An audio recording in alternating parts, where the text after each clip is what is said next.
For as long as the television has existed, one genre has reigned supreme: the sitcom. Throughout the 1950s and 60s, the majority of programs available were sitcoms, which consisted of ideal versions of the American family. Shows like The Brady Bunch and The Andy Griffith Show offered lighthearted and comedic stories that were generally safe and uncontroversial for general audiences. It was the kind of stuff anyone can watch, the stuff they put on a dentist office, that kind of thing. Or, if you want to be more blunt, it was a lot of flat out boring stuff, to be honest. While the sitcom was successful for many years, in 1971, producer Craig Gilbert sought to create a television show unlike any other. He described the original vision for the show as something out of my own life. In the first few months of '71, Gilbert interviewed over 20 American families across the nation for this new project he had in mind. After some consideration, Craig finally settled on the Loud family, which consisted of Bill and Pat Loud and their 5 children. The Loud family was a middle-class family living in California, and they were as plain as they came. Not too different from the picturesque fictional families that were already on television. The only difference was that the Louds were a real family, where conflicts don't always get resolved in a 20-minute time block. In fact, they might not ever get resolved. For 7 months, Gilbert and production filmed the Loud family in their house in California. Throughout the filming process, Gilbert uncovered a lot about the Loud family. While they seemed like an ordinary family on the surface, it didn't take long for production to capture some holes in their facade. In one instance, even filming an intense fight between Pat and Bill, where Pat demands Bill leave the house and asks him for a divorce. Pretty dark stuff. After shooting over 300 hours of the Loud family, they edited the show down to just 12 hours. The show debuted in 1973 and was appropriately titled An American Family.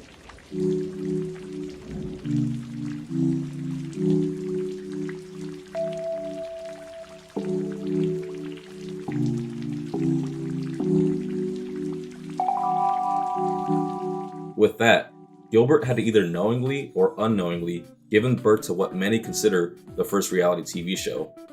So how did audiences react to the raw nature of an unscripted American family? Did they love it? Did they hate it? Did they think they were stupid?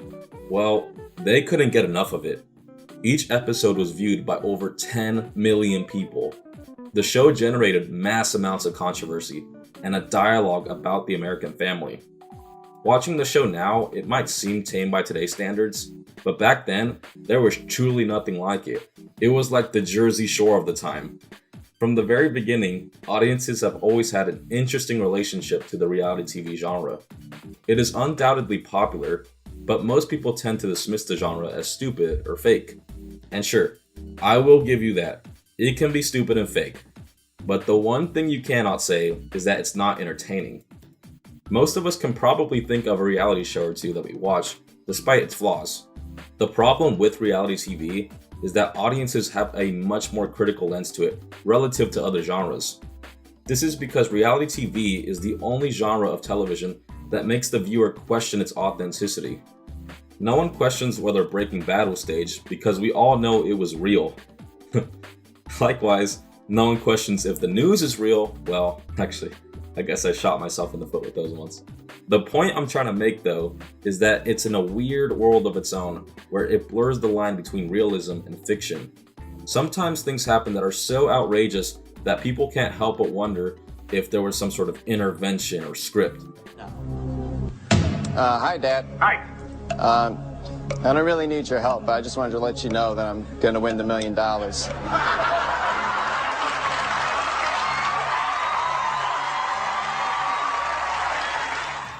While this video isn't necessarily here to convince you whether or not reality TV is real, though I think most of it is personally, I'm bringing this up as one of the main reasons the very existence of reality TV has been riddled with criticism from the get-go. Despite its questionable authenticity, reality TV has been a staple of television for decades now, and millions of people still tune in. Some of the greatest moments in television history come from reality shows, and there's moments so captivating and moving that even surpass scripted shows in my opinion.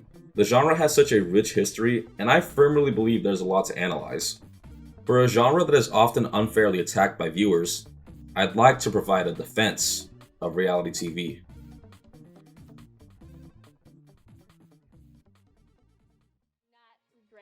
I'm begging you, please pick Evan Morgan, number 783. Fell in love with Shayna through a wall. And could you name more current Supreme Court justices or more Kardashian family members? So, yeah, I don't like character. I can't find an individual to hate because I hate you all.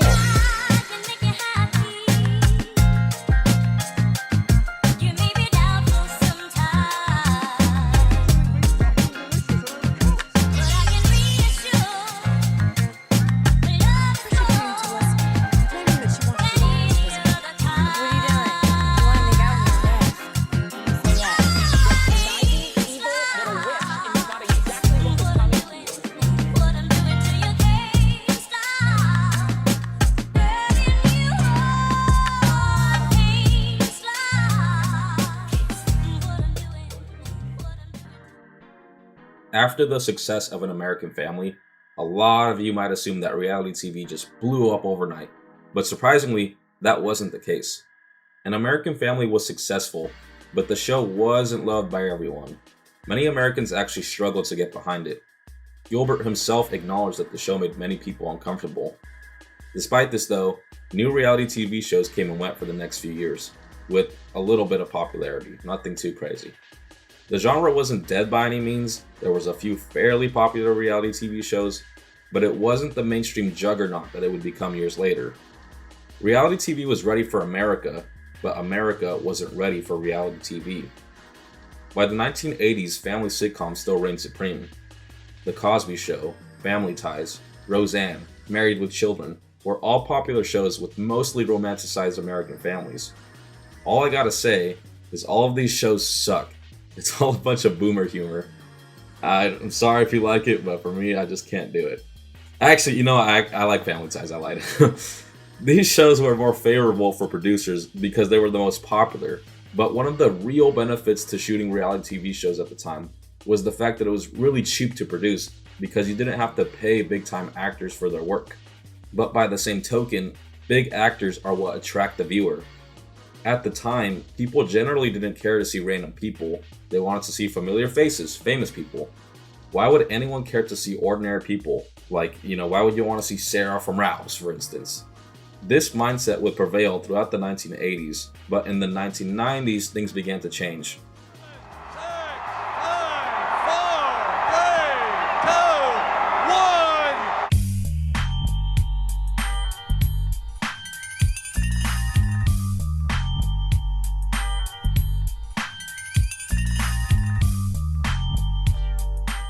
The pop culture of the 1990s contrasted the lighthearted nature of the previous 2 decades. The Simpsons released in '89 and pushed the envelope of what people considered appropriate for television. Yes, The Simpsons. I know a lot of you might think, really, The Simpsons, like that's your example, but it was actually pretty edgy for the time. Monday Night Raw showed wrestlers literally beating the shit out of their boss Vince McMahon. Nirvana became the most popular band on the planet despite being a grunge band that would often say or do things that would just intentionally piss people off. You want controversy with that song, because all it is, it had no real meaning to it, I thought, other than it was just really blatant and loud. And Silence of the Lambs became the first and only horror movie to win Best Picture. There was a paradigm shift in what Americans wanted out of their media. People wanted something more edgy, more daring, more real. In 1992, The Real World would debut its first season on MTV. The show was directly inspired by An American Family. The premise of this show is a little different though. 7 to 8 people representing different races, sexes, sexual orientations, religious and political beliefs would share a house with one another while being filmed. The producers felt that bringing in people from all walks of life would bring a high level of entertainment. The Real World would also make use of the confessional, which many credit as the first time it was used in reality TV. Little did people know that this would become one of the tools most utilized by the genre. While the show was pretty popular, critics despised it. Matt Roush of USA Today commented, quote, "Watching The Real World, which fails as documentary, too phony, and as entertainment, too dull, it's hard to tell who's using who more." A pretty harsh assessment, but something he says is really interesting and I'd like to touch on it later, so just keep that in mind. The success of The Real World no doubt helped boost the genre a bit. but no one could predict which event would inadvertently spark people's fascination with reality TV.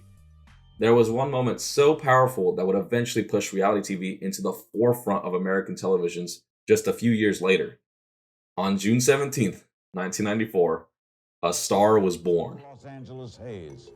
O.J. Simpson, one of our most public figures even before this week's incredible events, is now one of our most wanted ever.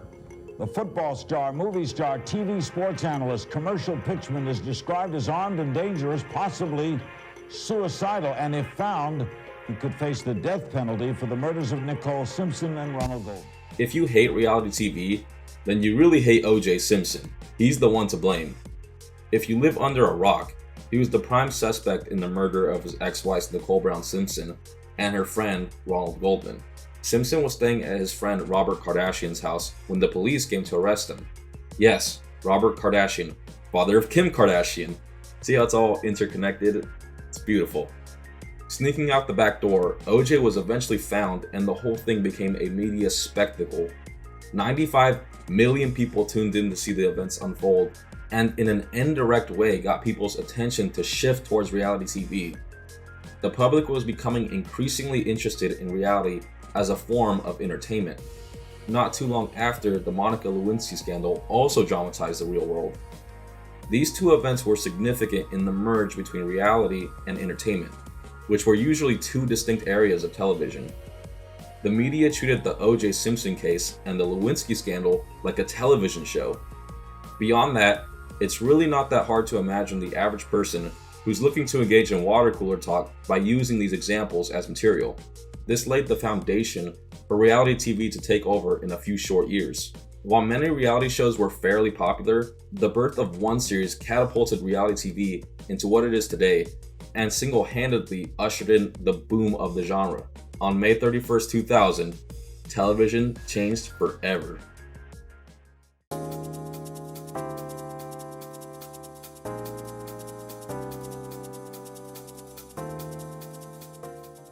Survivor is quite possibly one of the most innovative shows of all time.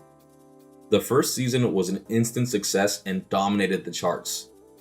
Let me put it into perspective. Friends had been on the air for years and had an established fan base tuning into each episode. But the first season of Survivor was keeping up and sometimes even beating it on the charts. If Friends represented the old guard of television, Survivor represented the direction television was heading in. Audiences today may not be able to appreciate what the show did, but to put it simply, it successfully bridged the gap between reality TV shows and traditional programs. The real world laid the foundation for what reality TV could be, but Survivor expanded on those ideas by adding incentives that would drive more compelling storylines. Like the real world, Survivor takes a group of people from different backgrounds and puts them together, not in a house, but on a remote island. What made Survivor stand out was the rules of the game, which organically produced interesting social interaction and good entertainment. In the first season, 16 strangers were brought onto the island and split into tribes of 8, the Pagong tribe and the Tagi tribe. Both tribes would compete against each other in an immunity challenge to avoid being sent to tribal council. Tribal council would take place every 3 days after an immunity challenge. Each player of the losing tribe votes who they want out of the tribe, and the player who receives the most votes is out of the game. This would occur each week until both tribes were down to 5 players. The tribes then merged into one, and players would now have to play for individual immunity to guarantee they stay. At tribal council, it would be the same concept. The player who receives the most votes is out of the game. Except you can't vote for the player with the immunity idol, of course. Players who were booted would become part of the jury, who ultimately vote for which of the 2 finalists they want to see win the $1 million prize. While on the island, participants would have to worry about the elements, their shelter, and their food. People who go on the show often lose a lot of weight due to the lack of food. While the survival aspect of the show was entertaining enough on its own, this did not compare to the part of the show that was no doubt responsible for the success of the show, the social game. As I mentioned earlier, the game naturally creates content, as with each vote comes a new dilemma for the tribe. Who do we vote out? So when referring to the social game, it can be defined as the game that exists between players in trying to make the rest of the tribe vote for someone who makes the most strategic sense for your game and to ensure that you are not the person being voted out. Given how many combinations of people there could be, the game quickly becomes very complex. There's a lot to consider, such as, is the person I want to vote out a threat? Who are the people I can trust to help vote them out? How do I convince people that this person leaving would benefit their game? Therefore, socializing is quite literally a key component to success in the show, and produces drama between people, which ultimately makes for good television. On the surface, Survivor may seem like a mostly physical game, but the mental aspect of it is surprisingly complex and, dare I say, thought-provoking.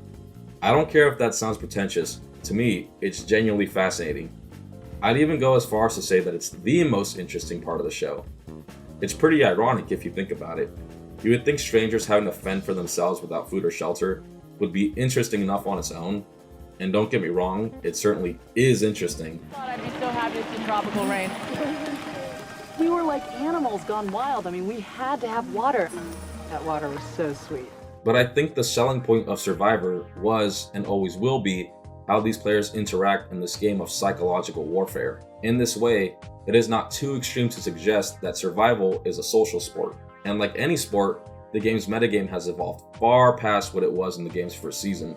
Because the game was so new to everyone on the island, no one had anything to base their game off of. So people played mostly with their intuition. For instance, it was actually very frowned upon to be part of an alliance. Which is weird today because that's more than standard and you actually should be in an alliance. But back then, the players thought that it was cheap and dirty. Is there any 1, 2, or 3 things you would change from your 39 days on this island? Change is I probably wouldn't have joined an alliance when I did, just because of the emotional and moral issues that I had. The participants kind of saw it like stalling in fighting games or intentionally walking in baseball. Although some of the participants saw being in an alliance in a negative light, once the game came down to 10 people, 4 of those people saw it as strategy.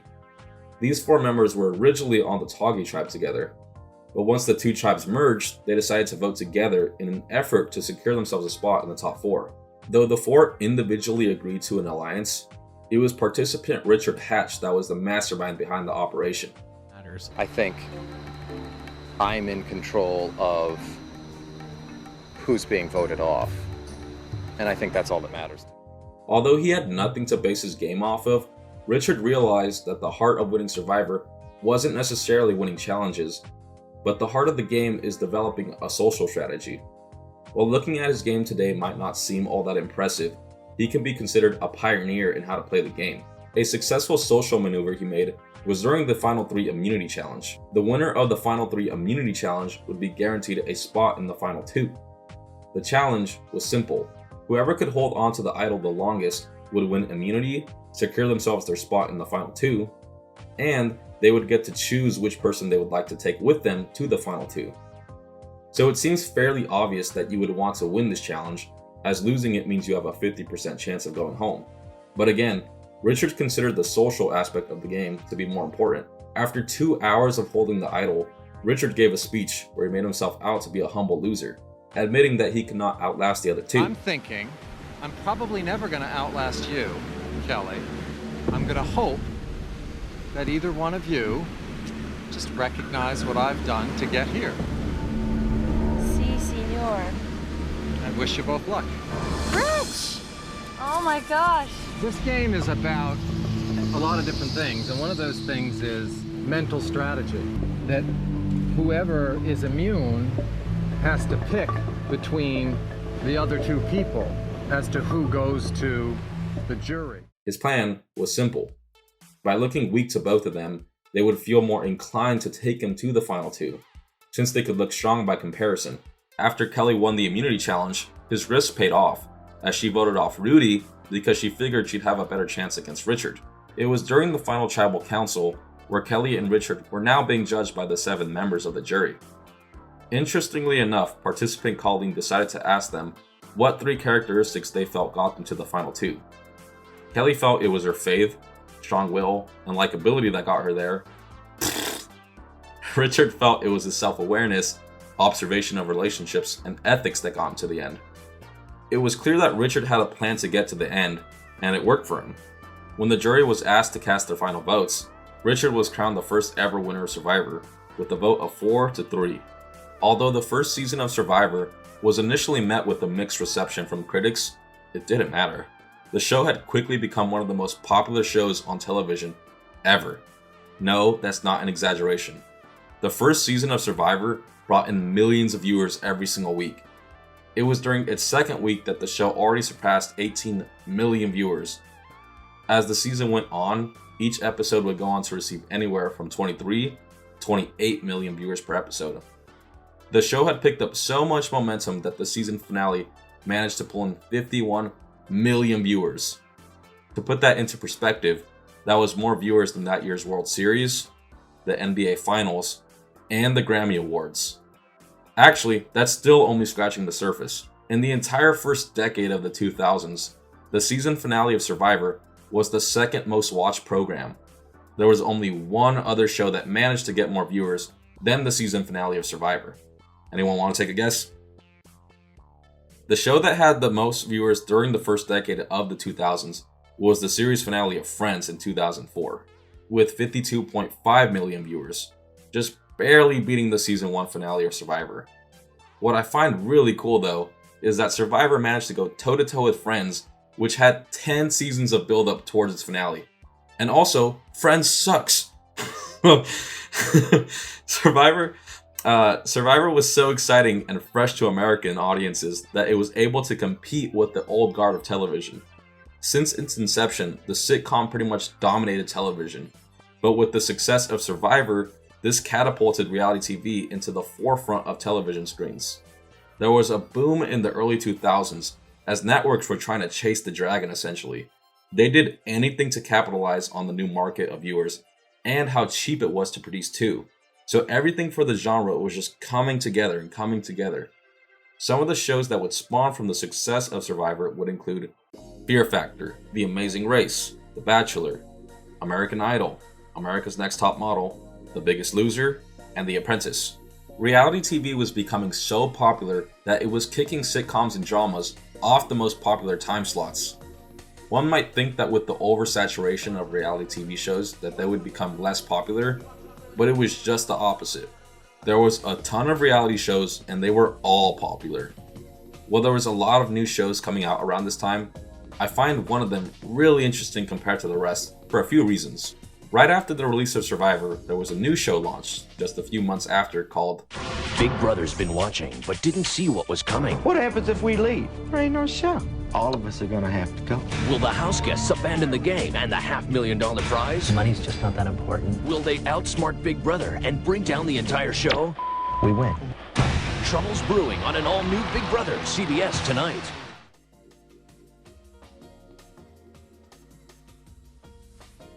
Big Brother had a promising premiere in July of 2000 with over 20 million viewers, but the ratings quickly dropped. The show would get less viewers than Cops and reruns of Friends. That's awful. With the success of Survivor, you would think Big Brother would be able to ride its coattails. And especially considering its Wednesday episode would play literally right after Survivor, but viewers were simply not interested. So while the first season of Survivor was getting record-breaking viewership, Big Brother just seemed like a throwaway, a dud that wouldn't get renewed for a second season. Miraculously though, the show managed to make a huge comeback in its second season after some major changes to the show were made. While I have lots I could say about this show, there's only one person I know who can do it justice. Hello, my name is Ethanimale, and I am a Big Brother content creator. I have spent the last few years analyzing every little thing about the game, whether it's the strategy, the players, or even the designs of the house. I'm pretty knowledgeable about it all, and I'd even be willing to say that I'm an expert on how the game is played. The game of Big Brother can be complex, but the rules are pretty straightforward, so let's go over them. Similar to Survivor, Big Brother starts out with 12 to 16 players, and every week, one of the players is voted out. This will continue until there are only 2 players left, and at this point, the jury will vote for the winner between those 2 players. The concept is extremely similar to Survivor, so much so that some refer to Big Brother as Survivor in a house. However, the execution of how the 2 games are played are quite different. So, how exactly does Big Brother work? Here's a quick summary. Every week, there are 2 competitions. The first competition is played right at the start of the week, and it is called the Head of Household Competition, or the HOH for short. The winner of this competition will be named the HOH for the week, and not only does this grant that player safety, but it also gives them the majority of the power for the week. The HOH has the power to dictate which players will be vulnerable to be eliminated that week. To do this, the HOH must pick 2 players and nominate them for eviction. When you're nominated for eviction, it's called being on the block, and the 2 players that are on the block at the end of the week are the only 2 players that can be voted out, which is like the opposite of how Survivor works. In Survivor, there's typically just one person that has immunity and everyone else can be voted out. But in Big Brother, the majority of players will have immunity and just the 2 players nominated by the HOH can be voted out. Anyways, after the HOH nominates the 2 players, the second competition is played. This competition is called the Power of Veto competition, or the POV for short, and the winner of the competition wins the Power of Veto. The veto is a little bit more like the immunity challenges in Survivor, but there's more to it. Not only does winning the veto keep you safe for the week, but it gives you the power to also remove one of the players from the block and keep them safe. If the veto is used on one of the 2 nominees, then the HOH must replace that player with a different player. However, the player that wins the veto doesn't have to use it, and they can choose to keep the original 2 nominated players the same if they want to. After the veto is either used or not used, the 2 players on the block become finalized, and at the end of the week, every player that isn't nominated, except for the HOH, will vote out one of the 2 players on the block, and the player with the most votes against them will be evicted from the house. Immediately after an eviction takes place, the next HOH competition starts and the cycle repeats. HOH comp, nomination ceremony, veto comp, veto meeting, eviction. Overall, that's pretty much what a week of Big Brother looks like. It's definitely familiar to Survivor when you look at the big picture, but the intricacies of how the game is played is definitely different. Now, we just talked a lot about how Big Brother works, and from that, you may have deduced that winning the HOH is the most important thing in any given week. And while that sometimes can be true, the social game is what really triumphs overall. The social game is the single most important aspect of these competitive reality TV shows. While the eye-catching competitions and the flashy strategic moves will always dominate the screen time, I'd argue that the much less showy aspect of the game, the social game, is what dictates the majority of the action and has the largest factor in determining a winner.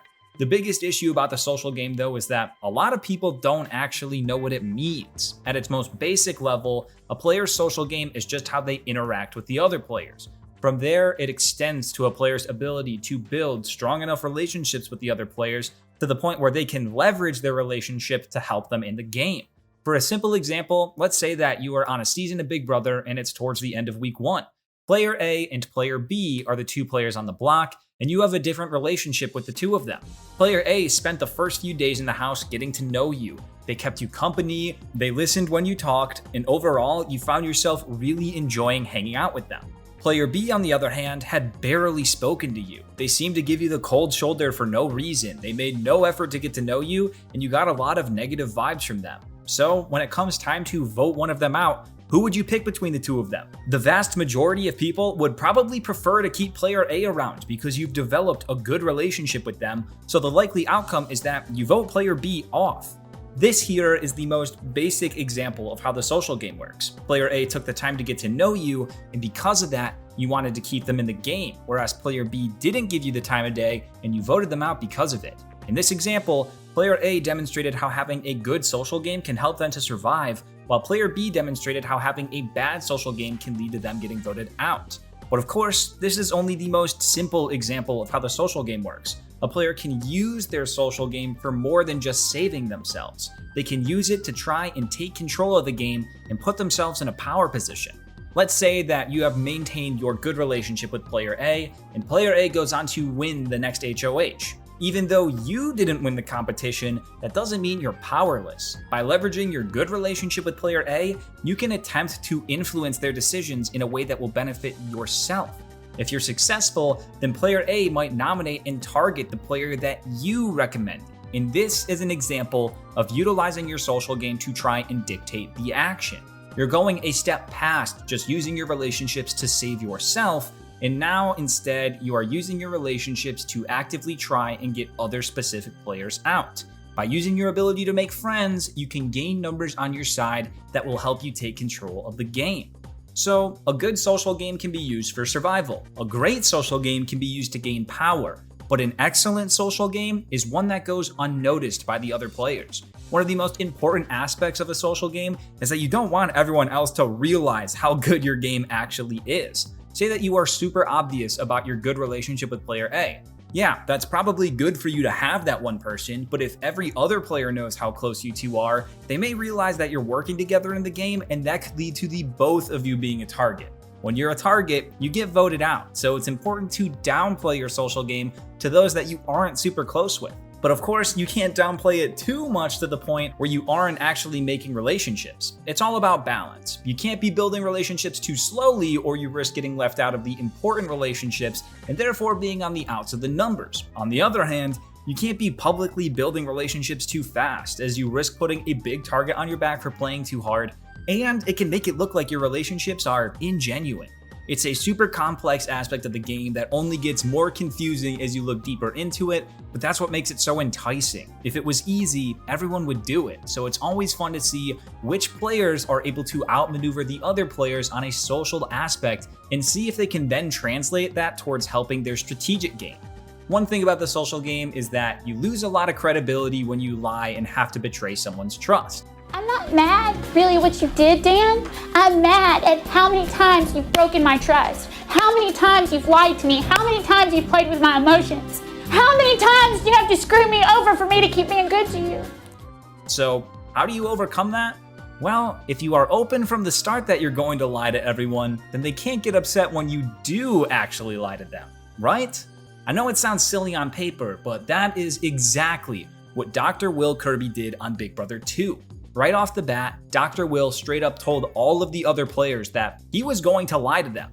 This seems like such a backwards approach to things, but Dr. Will, in general, was so goofy and so charismatic that he was allowed to get away with saying things like this. His social game was so good that he would tell people straight to their face that he was gonna lie to them, but they wouldn't believe him. And then when Will actually would betray them, they had nobody to blame but themselves because he told them he was gonna do it. You know, I really try to teach everyone the deep, dark, dankest dungeon that I call my own heart. You don't shake your head. I'm just trying to explain. And they just won't pay attention. I tell them right to their face, I'm gonna stab you in the back. I'm gonna lie to you. That's what I've been doing. I'm gonna continue to do it. And they look me right in the face and they say, no, you won't. We trust you. You're a good guy. And I burn them every time. Due to being so openly honest about being dishonest, Will was able to hide in plain sight. And while the other players would target each other for lying or trying to play sneaky, Will was able to avoid being voted out even though he was doing the exact same thing.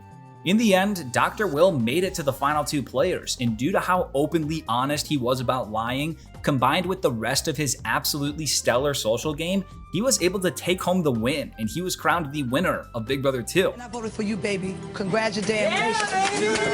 All right, I just have to make it official. Congratulations, Will. By a vote of 5-2, you are the winner of Big Brother 2.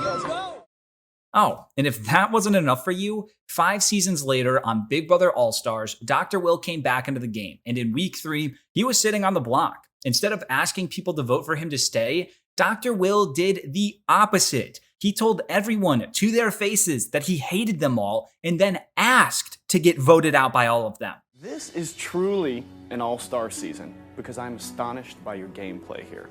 Season 2, the season that I won, there was a lot of people I hated, and it was easy for me to motivate and find individuals that I disliked, and it gave me power. It gave me a reason to want to play. It gave me a reason to want to fight. I can't find an individual to hate, because I hate you all.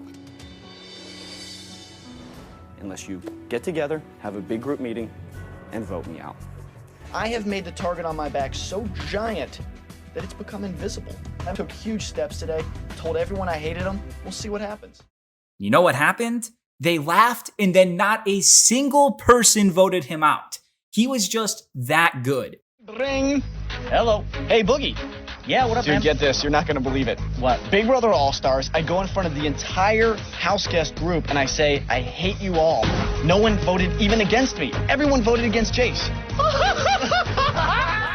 And he then went on to socially and strategically dominate the rest of the season.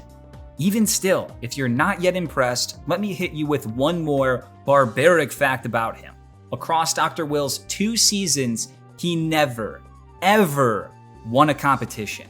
Not an HOH, not a veto, nothing. He relied solely on his wits and his social prowess to dominate the game, and for that, he is one of the greatest to ever do it. It would be very easy for me to come in here and say that I have to win this head of household to compete, but losing head of household competitions can be very advantageous. Time and time again, it's been shown that if you do pretty well at the HOH competitions but don't win, you get ousted. Whereas if you lose them very quickly, such as the things that Monica and I have done, then you stay for a while. Overall, Big Brother is one hell of a show. Although the episodes nowadays are filled with goofy shenanigans and weird sound effects, the game at its core is still beyond fascinating, and watching 16 different approaches towards winning the game is something that I look forward to each and every summer. The show rocks, and you should give it a shot. I'm on my way out the door, and Dan here is including me in his plans. I'm extremely willing to go along with what he says, because if he manages to keep me here, I kinda owe him one. I just won this first round of the final HOH because I convinced not one, but 2 people into dumping their chances of winning $500,000, all for me. Guys, as you know, it makes me physically ill that I have to.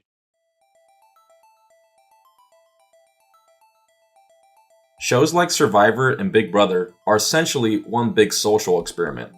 Though these games have been played over and over, there is no set strategy to win. A true testament to how many variables are at play. Sometimes the player who lied and backstabbed the most will win.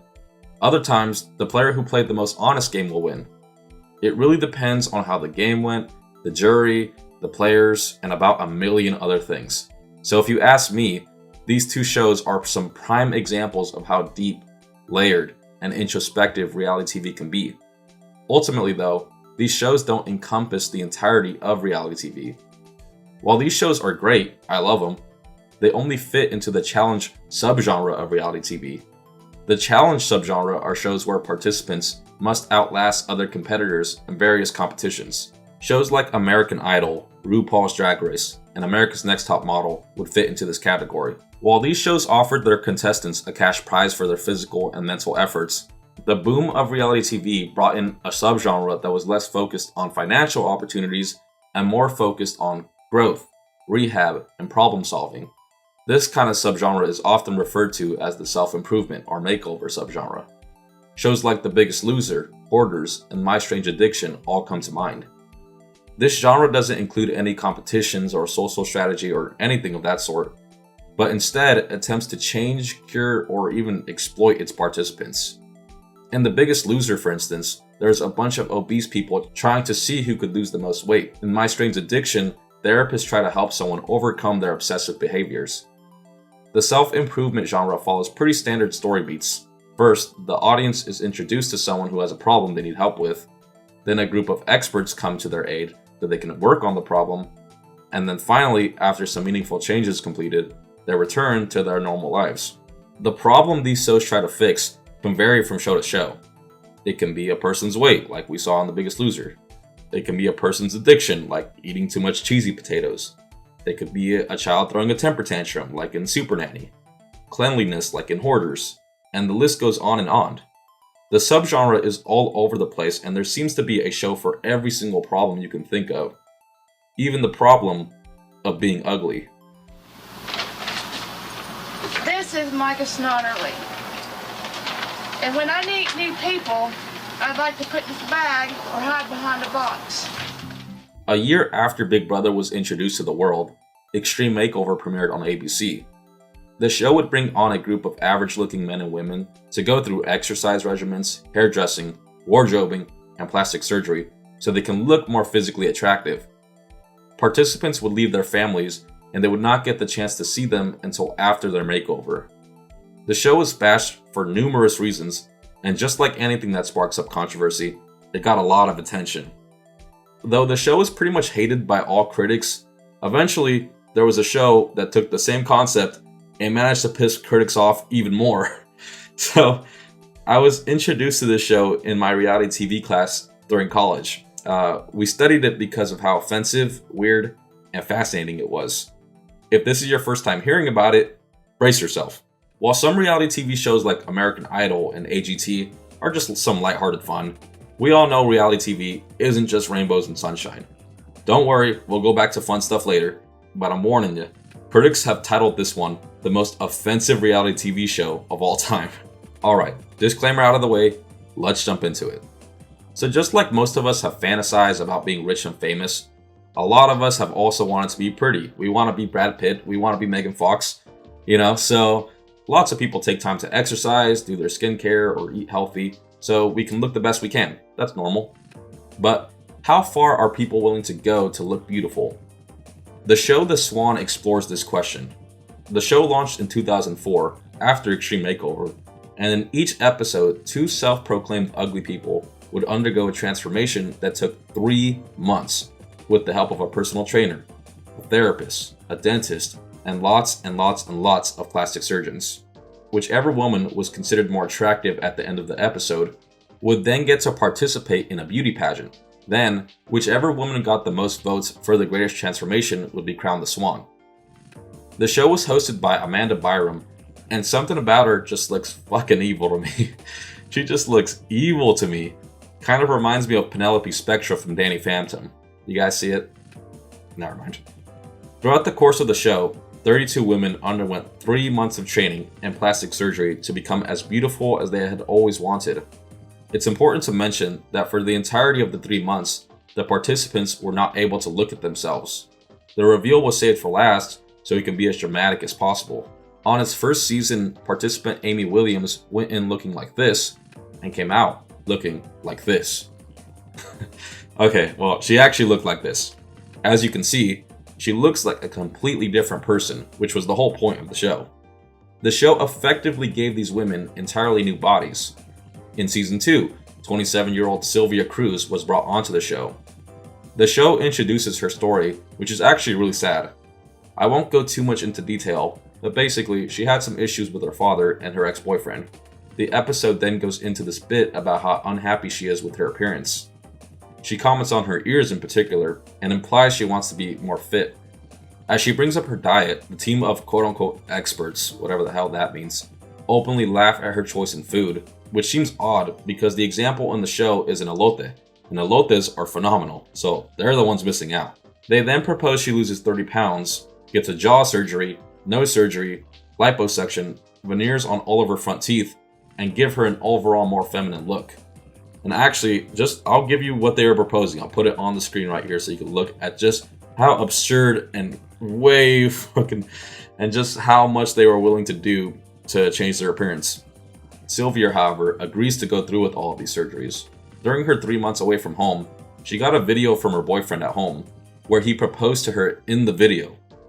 After some therapy, she agreed to marry him. Yes, I didn't slip up there, you heard that right. She was really iffy on it, but eventually she came around and agreed to marry him. So after 3 long months, Sylvia finally got to see herself, and she was thrilled.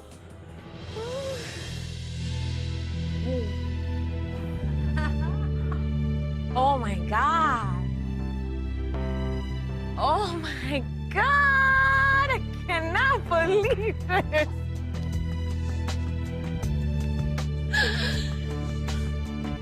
He said I wouldn't cry.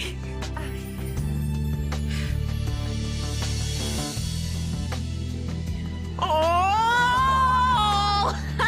My hair should have been up. This is beautiful. Dr. Hayworth, thank you so much. Each episode follows this kind of formula. Introduce the woman, get her to do the 3-month retreat, then reveal her at the end. The show did fairly well, but as you can probably guess by now, critics absolutely despised it. In fact, Entertainment Weekly went as far as to say it's the worst reality TV show of all time. Ouch. While a lot of the criticism of the show is warranted, it is without a doubt an interesting case study. Although there's only 2 seasons of the show, there's a reason it's still being studied to this day. Because the person who changes the most is then rewarded by being crowned the Swan, the show effectively communicates that outer beauty is the key to happiness and should be rewarded. In each episode, the women bring up a lot of issues that they're going through, and the show seems to indicate that all of these problems can be whisked away by being attractive. In her book about reality TV, Alice Marwick wrote, quote, "The Swan portrays cosmetic surgery as an empowered, feminist practice. However, the tension between the empowerment and feminism of cosmetic surgery and a confining, compulsory model of what the subject should look like reveals the limitations of the you go girl notion of consumer choice, unquote. Marwick argues that the show reinforces beauty standards and the idea that the physical body is the most important thing about you. All of your other problems are irrelevant if you're beautiful, at least in the show's eyes. The show was incredibly relevant while it was airing, as the early 2000s marked a point where plastic surgery cases began to surge. These two shows had a huge influence on America, as in 2003, more than 8.7 million cosmetic surgeries were performed, 32% more than in 2002. There was a direct correlation between shows like Extreme Makeover and Swan with the amount of plastic surgeries in the country. So critics can argue all day about the ethics of these shows, but what I think they overlook is the way that reality TV can be really insightful into how we as a nation feel about certain issues at a given time. While I think the show asks a lot of really interesting questions about self-esteem and what it means to be beautiful, the core of the crisis is, how do you personally feel about plastic surgery? If getting plastic surgery and completely altering their appearance would make these participants happy, who are we to judge? Are they being shallow and superficial, or are they just being real with themselves? Who gave us the authority to gatekeep what makes someone else happy? I'm not saying that I personally agree or disagree with their decision, but I'm trying to provide more objectivity and perspective to the matter, as I feel most people are too biased to admit how complex the issue is. I read a few papers on the Swan, and despite hating the show, critics and media analysts have no doubt poured a lot of time, energy, and research into deconstructing the show. Most of them argue that the glorification of beauty is ultimately problematic and communicates bad ideas to its audiences. When I look at her, the first thing I notice is tired, bags under the eyes. We need to do a mid-face lift. I want to do an upper lip lift and some fat transfer to bring some sensuality and sexiness to her mouth. The more I thought about it though, this problem doesn't just apply to reality TV, The Swan, or even Extreme Makeover.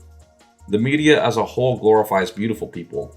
Every movie you see, every TV show you watch, it's like 99% attractive people. Brainwashed? Don't you think you're brainwashed? Everything you know about beauty is programmed. Television, magazines, movies, they're all telling you what's beautiful and what isn't. How's this any different? Look, I didn't come here to debate you! If you want to go even further, pretty privilege transcends the television screen and media entirely. Pretty privilege is a real thing. A Harvard study showed that attractive people are generally considered more able by employers. Attractive people also tend to get lighter sentences than unattractive people, and pretty people also get better grades. Though the Swan's execution is no doubt awful, I think the glorification of beauty isn't a problem with television, media, or anything. It's a very human problem. The reality is, attractiveness doesn't necessarily bring you happiness, but I think there's an argument to be made that it can get you different opportunities or even opportunities for happiness. It's like money in that way. You can't buy happiness, but you can certainly buy things that would make you happy.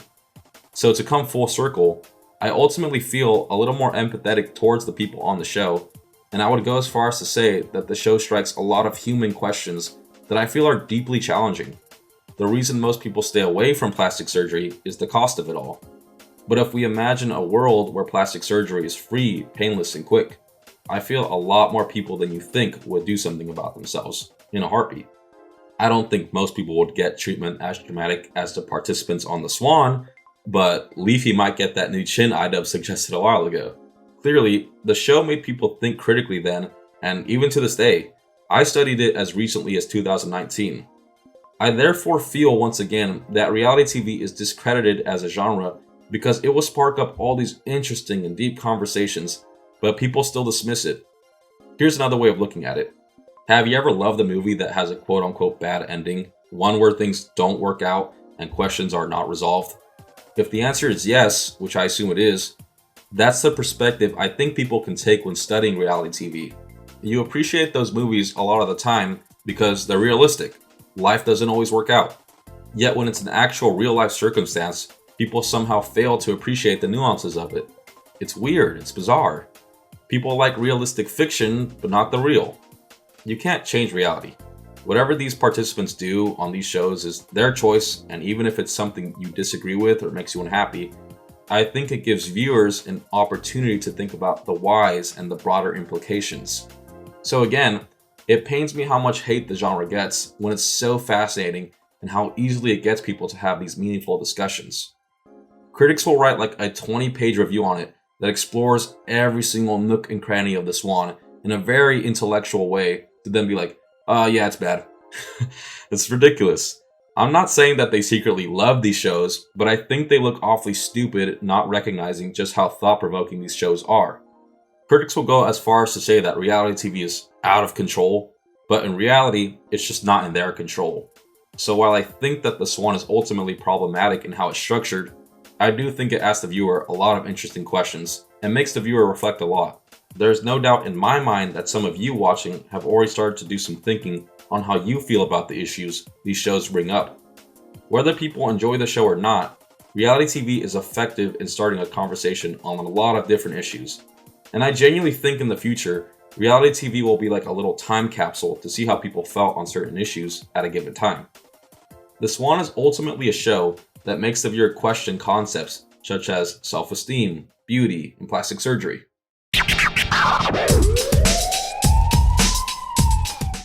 Remember earlier how I told you to keep this quote in mind? Alright, so let me explain that.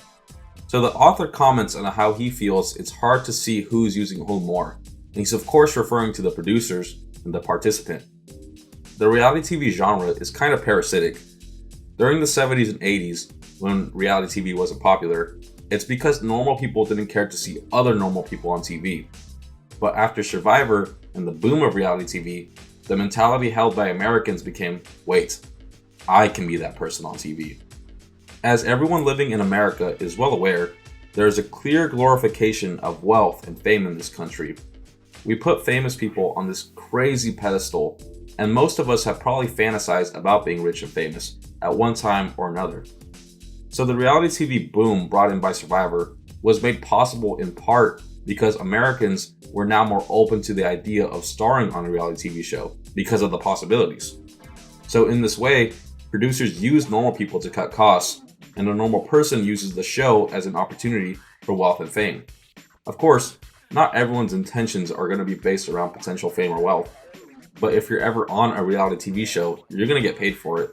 And most shows do offer some sort of cash prize to the winner, so you'd be pressed to argue that it isn't a huge part of why people decide to go. There were now opportunities to find wealth and fame through reality TV. The first example that comes to mind is Kelly Clarkson, the first winner of American Idol. Another example was actually Emma Stone, who I didn't know that before researching for this video. She got her start on this show called In Search of the New Partridge Family. The show was actually a competition where the producers were searching for an actor to star in a new show called The New Partridge Family. Yes, you heard that right. They basically made a show out of the casting process, as if they couldn't get even more greedy. Emma Stone was a participant on the show and actually ended up winning, but then the show never got made. So, there you have it. It's a bit of a scam if you ask me. Kelly Clarkson, Emma Stone, and Aaron Paul all made their start in reality TV, but managed to break out of the reality TV show bubble to do bigger and better things. But for some, their fame is from and exclusive to reality TV. Their fame is solely through being on a reality TV show, and nothing more. A new kind of celebrity was in the mix now, the reality TV star. Kind of like a B-lister, C-lister celebrity. And there's a group of people so obvious as an example of reality TV stars that I got to include it in this video.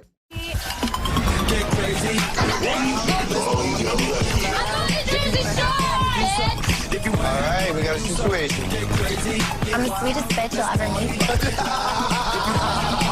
After I have sex with a guy, I will rip their heads off. Jersey Shore got its start in 2009, which was an interesting time for reality TV. It was still popular, but it was during its first slump since its boom in 2000. It seemed as if audiences were now going to begin focusing on big actors again, as opposed to the average person. Social media was still in its youth, so reality TV was still the only outlet for people to see normal people shenanigans, aside from YouTube maybe.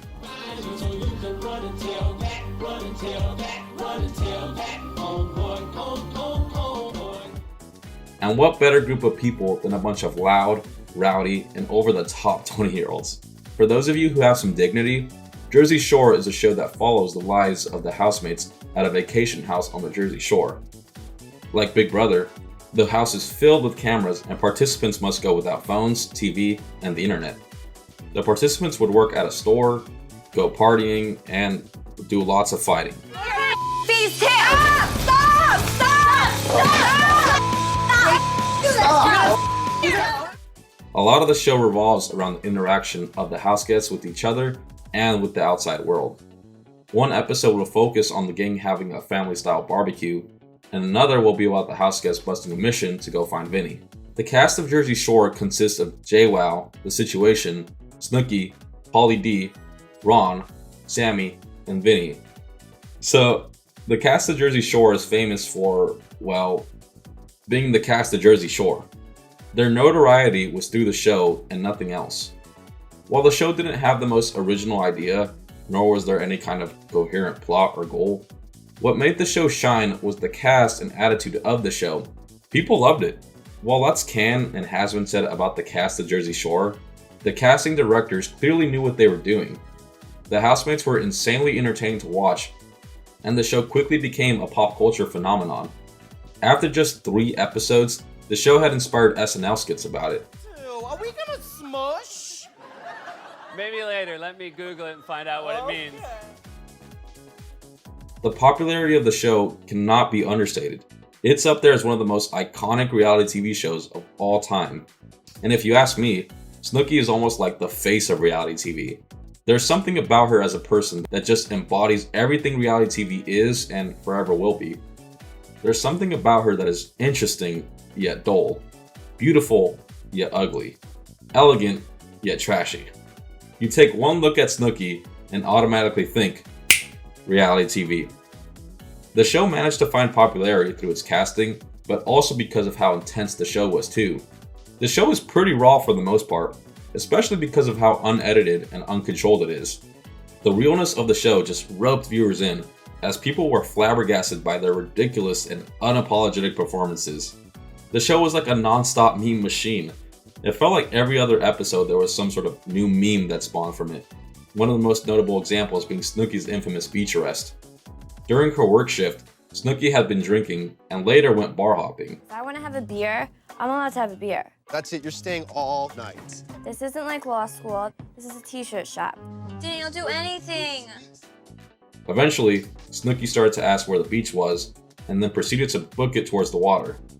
She was all over the place, causing a massive scene to everyone around her. After some time, the police eventually put her under arrest. Her next lines would go down as some of her most iconic, as she tried to save some face. Place him under arrest, brought back to police headquarters, should be processed and should be released on a summons, okay? She was being a nuisance. Like, really? I didn't even know there was a charge for that. I'm a good person. Trying so hard to protect that girl, man. Jersey Shore was popular for its time, and although it's always been hated by critics, it's still an interesting window in time. Though lots of people had gotten famous through reality TV, never before had they seen heights like the cast of Jersey Shore. Ask the average person which of these 2 people they recognize, and it's no contest. Jersey Shore therefore brings up interesting ideas about the nature of the reality TV star. Author Laura Purden writes about Jersey Shore in a paper that explores the psychology and audience appeal in Jersey Shore. Quote, "A prevalent feature of reality television shows, like Jersey Shore, is the pervasive surveillance of day-to-day life. Andrei Jevic claims that the appeal of this constant surveillance is associated with wealth and fame. Jersey Shore boasts characters that are seemingly ordinary people who are fortunate enough to have an audience. Rays and Wiltz suggest that people watch reality television because the cast members, who are ordinary people, become important enough that viewers themselves begin to fantasize about the possibility of becoming a celebrity." Unquote.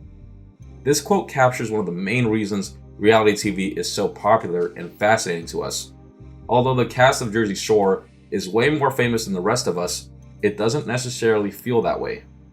Because they are in a genre that promises authenticity and realism, their fame feels like a tangible goal to the average person.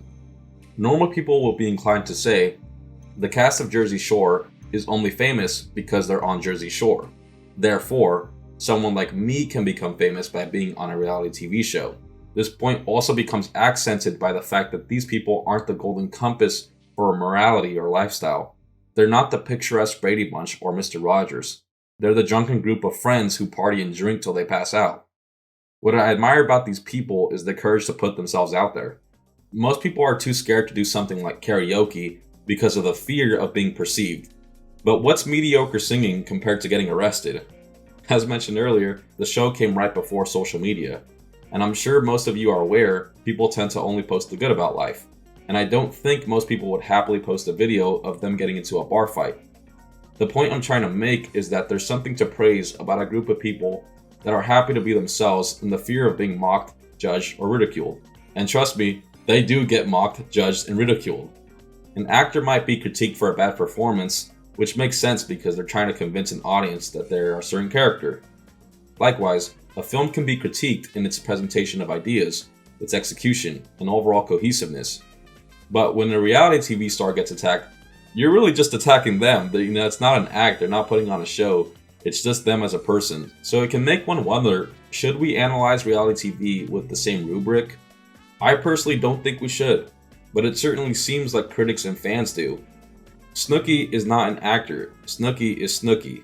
You know what I mean? We cannot judge Snooki like we would an actor because they're fundamentally different. If you dislike Snooki, then you just dislike her as a person. It's not an art, it's not a bit.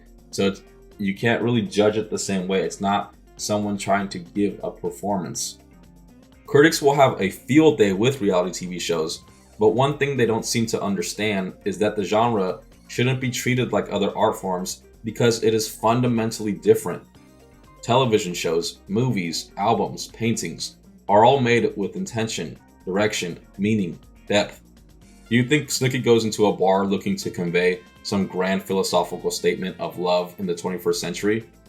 No. So in my opinion, critics are approaching these shows in the complete wrong direction. But can I give you one piece of advice? You're doing it wrong. You simply cannot study a show like Breaking Bad in the same way you would Jersey Shore. It's apples and oranges. The genre becomes much more rich and complex when you start thinking about it more in terms of its relationships to audiences, trends in America, and implications of what we value. If you analyze it like a painting, you're doomed from the start. I'm not saying this to suggest the genre is immune to criticism, but I think people generally go about it the wrong way, which has led to the overall negative reception it has. To me, what you get out of the genre is how much thought you're willing to put into it. If you want to see the Jersey Shore as a bunch of idiots getting drunk, then you'll see it just as that. But if you instead ask yourself why people are so fixated watching a bunch of idiots get drunk, then I think you get more out of it. Even though it's been looked at unfairly, I think there's a lot of depth that can be found in it. It makes the audience wonder about how fame works and why we chase it so much, and what it means to be famous if you're mostly a meme. Is it worth it? Lots of movies try to communicate these ideas, but I feel just watching it unfold in real life is way more interesting. Again, it's one of the few times I can say that the genre is actually far more interesting than a scripted show, since these are real people with real fan bases and real issues. There's no writer behind the operation, so there's no one trying to program the way you think about it or judge it.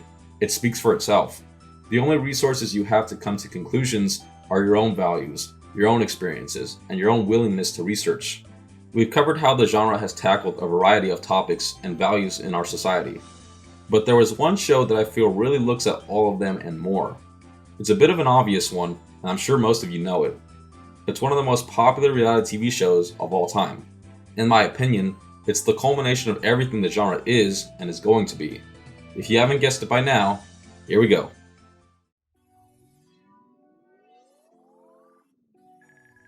So I mentioned earlier that the reality TV star usually stays a reality TV star. In general, it's very difficult for people to transcend that barrier. In a way, it reminds me of how hard it is for YouTubers to break into other mediums. A lot of times, people can get pigeonholed into one thing, or one kind of content, or one kind of medium. Over the last couple years though, an interesting trend has begun to emerge.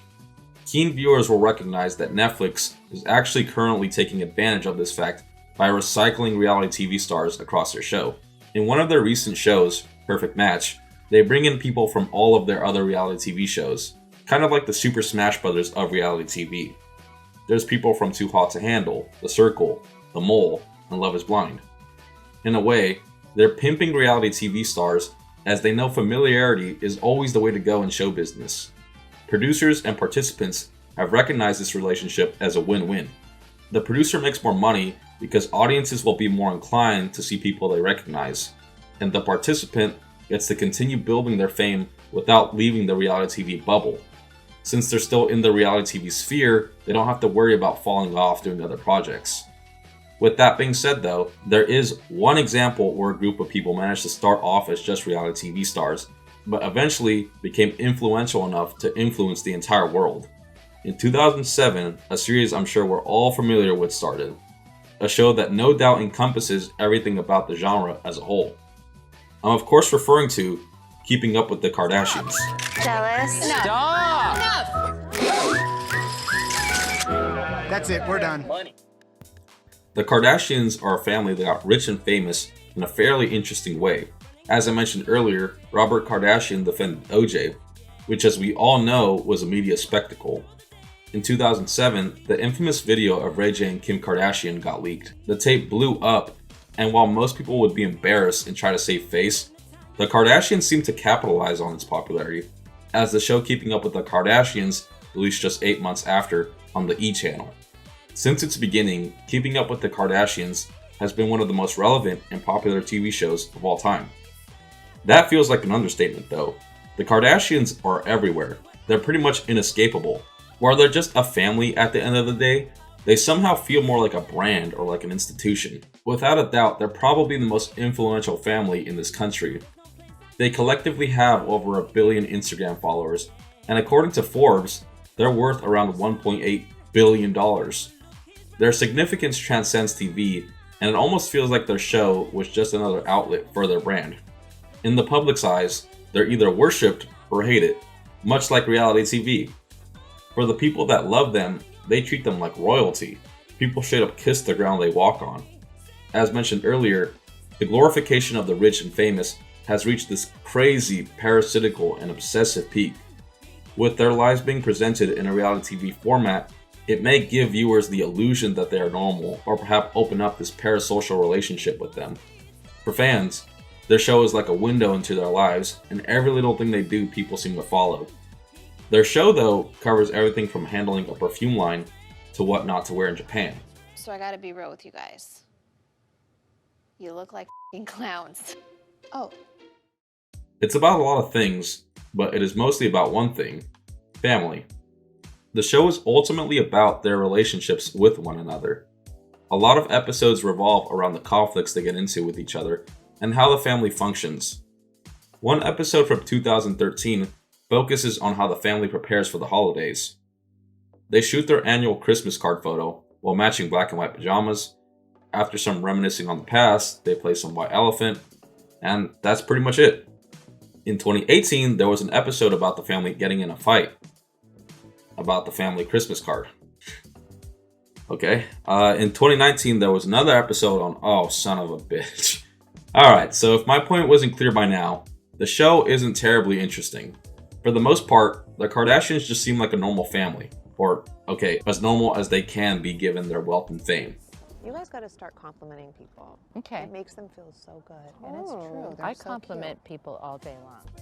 They engage in mostly normal things, going out with friends, spending time with family, working out, that sort of thing. I'm not trying to be biased, I did a fair amount of research into their show to see if anything stuck out. Aside from a fashion show here, a famous person there, feels pretty normal to be honest. If you take off your money blinders and just look at the Kardashians like any other family, it's pretty normal. So if the show focuses on mostly dull and uninteresting topics, then the appeal of the Kardashians is seemingly from factors outside of their intrinsic entertainment value. Like I mentioned earlier, I think the show becomes much more interesting when you try to examine its popularity and what it represents in the context of our culture. Just like Survivor bridged the gap between reality TV shows and traditional programs, the Kardashians bridged the gap between reality TV and American culture. The show explores every single avenue of reality TV. An American family presented an honest depiction of the average family. In shows like Survivor or Big Brother, the prize is sometimes upward of $1 million. In The Swan, participants chase beauty as the cure to their answers. Jersey Shore demonstrated how reality TV can be a viable way to accrue relevance and fame. The Kardashians seem to represent and embody all of these ideas. They're a family that chased wealth and fame and managed to succeed by branding themselves on a reality show. It's not a secret that they've done a lot of plastic surgery to attain an impossible standard of beauty. Family, wealth, fame, and beauty are all huge pillars of American culture. The reason the show is so popular is because it is everything that our country says that you should be. The Kardashians are a rich, famous, and beautiful family. While some can be afraid to openly admit it, there's a lot of us who would love to have what they have, and I can't blame them. As Americans, we are programmed from birth to want to be a Kardashian. The Kardashians are the golden standard of success in America. Their popularity of the show begins to make a lot more sense when you start to think more of what they represent and inspire, as opposed to the actual content the show brings to the table.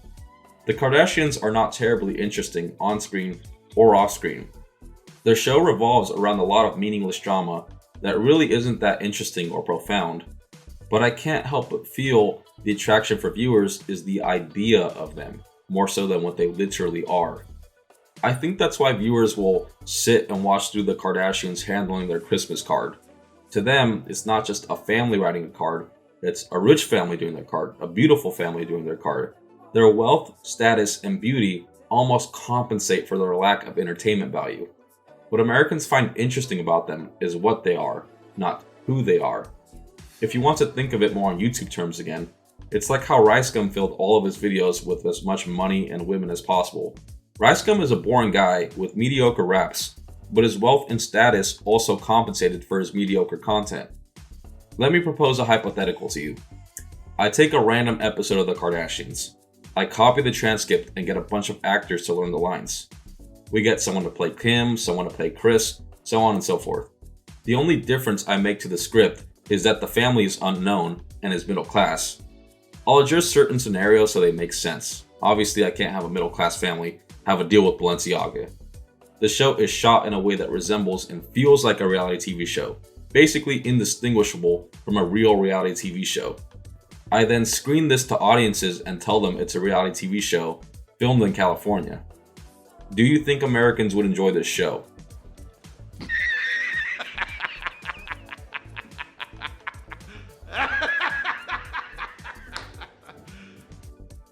Obviously not. Wait a minute. Show about a normal family. California, middle class. Sound familiar? The Kardashians' place in society gives their mundaneness much more value than it should. When An American Family came out, Americans were obsessed with celebrities in the way we are now. The show was able to resonate with audiences at that time because it's where America was at in history. If you try to watch the show now, it's not going to be interesting or relevant to the average viewer. Change the channel, Marge! The American family people want to see today is not one that we can relate to, but one that we desperately want to relate to. A romanticized version of the American family. In essence, their show is popular because of what we as a country have decided is valuable. Looking across the history of reality TV, it's clear that the genre has adapted to whatever our country has found important, interesting, or worthy of pursuing. As a whole, the genre is America. Most Americans are average people with dreams of being rich, famous, and beautiful, seemingly without any kind of talent or effort. Each show that we discussed was able to be significant at the time it was released because it was able to tune into the heartbeat of American culture. The genre is constantly evolving to reflect whatever social, economic, or political ideas are prevalent in this country. I feel this is why it's difficult to appreciate the genre. I don't think most people are going into these shows thinking, oh boy, what does this say about our crumbling democracy? For that reason, I can totally understand why it's just easier to say, yeah, reality TV is stupid. But if you're willing to dig a little deeper and try to find some depth out of it, I think you'll find that what you see in reality TV is what you are.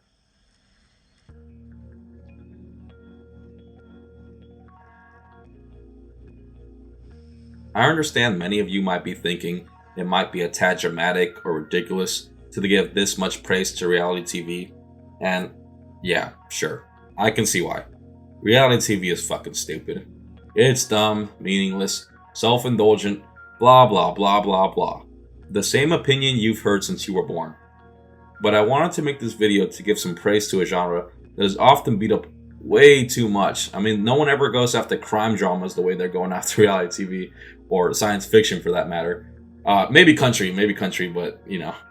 In my opinion, the reason it's picked on so much, it's because it's an easy target.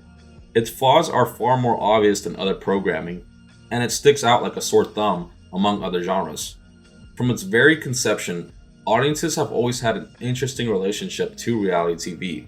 When An American Family came out, it was met with a lot of backlash and criticism, and 50 years later, it's the same exact thing. It's like it's impossible for anyone to say anything nice about the genre, and that truly baffles me. The irony of it is that although reality TV has been dunked on for years, it remains some of the most popular and thought-provoking television to ever exist. Boy, isn't that interesting. You'll find a lot of fans who will say they hate watch reality TV. Kind of a weird thing, don't you think? Wasting your precious time on Earth to watch something you hate? That doesn't make any sense, does it? Does anyone ever hate listen to an album or go to Six Flags to hate ride the roller coasters? No.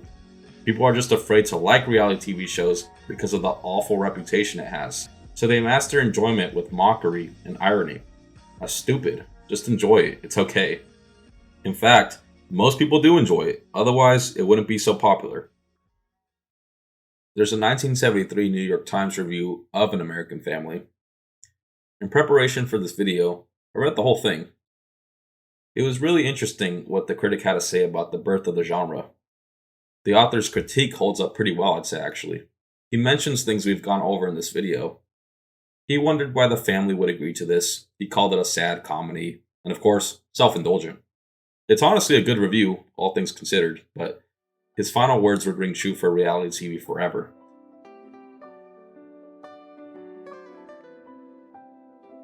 As a whole, An American Family is quite extraordinary. Both unusually sensitive and valuably provocative. In documenting the erosion of traditional values, the corruption of language, the widespread phenomenon of lives unexamined, it might be challenged and attacked. It cannot be dismissed.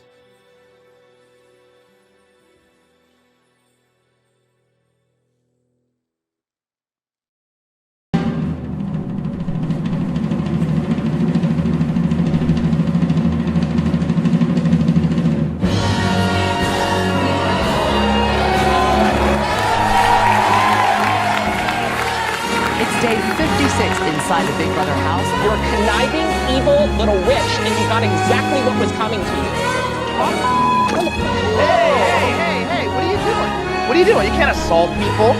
This island is pretty much full of only two things: snakes and rats. You guys are not good businesswomen. You don't know anything about business. But then why are you in business with us then? You know what? You're right. No, we can't hire him. You know what I'm saying? Why not, Becky? The color of my skin. That's an opportunity, Becky. Go ahead, Heather. Take it. Play you too, babe. It's really not told me that. Just get me there, man. Please.